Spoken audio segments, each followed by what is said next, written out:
नमस्कार मित्रांनो, मी संदीप. स्वागत आहे तुमचं पुन्हा एक नवीन पाठामध्ये. चला तर बघूया आजचा पाठ.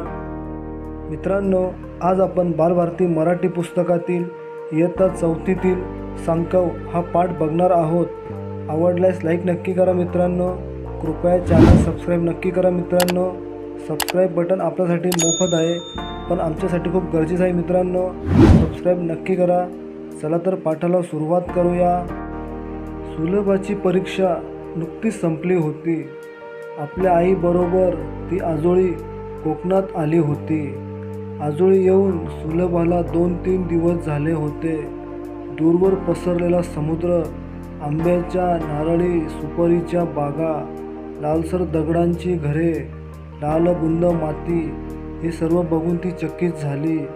शेजारच्या सदाशिवशी आणि सुमाशी तिची चांगलीच गट्टी जमली. तिघेजण खूप गप्पा मारायचे, खेळायचे. एकदा समुद्राच्या किनाऱ्यावर तिघेही फिरायला गेले होते. समुद्र पाहून सुलभा म्हणाली, केवढा मोठा आहे रे हा समुद्र, तू पाहिला नव्हतास? सदाशिवने विचारले. पाहिला होता, पण फक्त चित्रात, सुलभाने सांगितले. किनाऱ्यावर थोडा वेळ थांबून तिघेही फिरत फिरत एका पर्ऱ्याजवळ आले.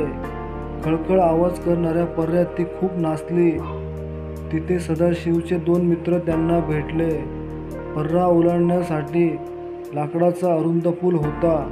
सुलभा थबकली, पुलाकडे पाहतच राहिली. घाबरलीस? पक्का आहे तो सांकव, सुमा म्हणाली. सांकव म्हणजे काय रे सदाशिव? सुलभाने विचारले. अगं, सांकव म्हणजे पूल, 2 काठांना जोडणारा, सदाशिवने सांगितले.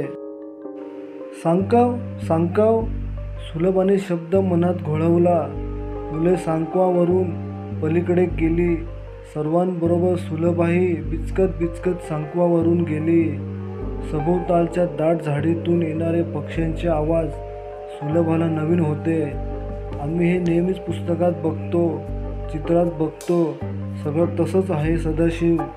अगं सुलभा, आम्ही पण गड्या, कारखाने, उंच इमारती चित्रातच बघतो.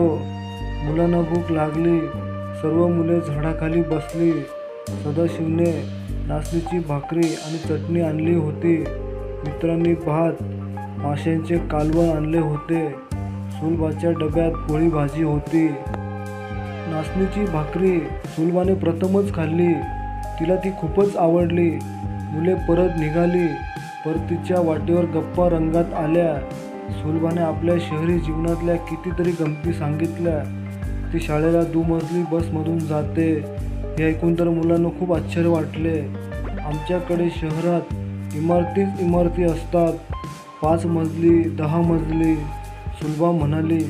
बाप रे, म्हणजे चढाई उतरायचा त्रास, दिवस सगळा त्यातच जायचा?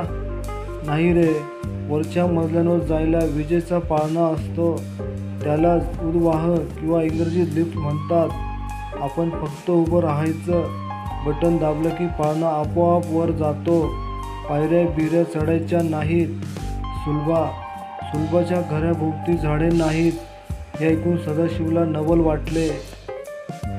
अरे सदाशिव, आमच्याकडं असते इमारतींची गर्दी, दुकानांच्या रांगा, दुकानापुढं माणसांच्या रांगा, वाहनांची गर्दी.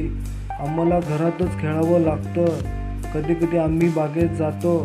तुमच्याकडं शहरात किती गंमत असेल नाही?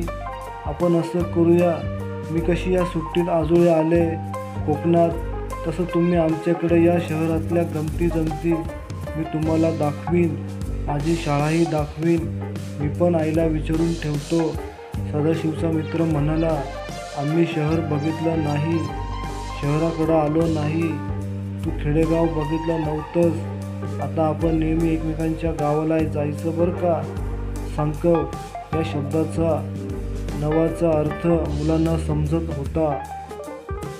तर मित्रांनो, सांकव हा पाठ कसा वाटला आम्हाला कमेंटमध्ये नक्की सांगा.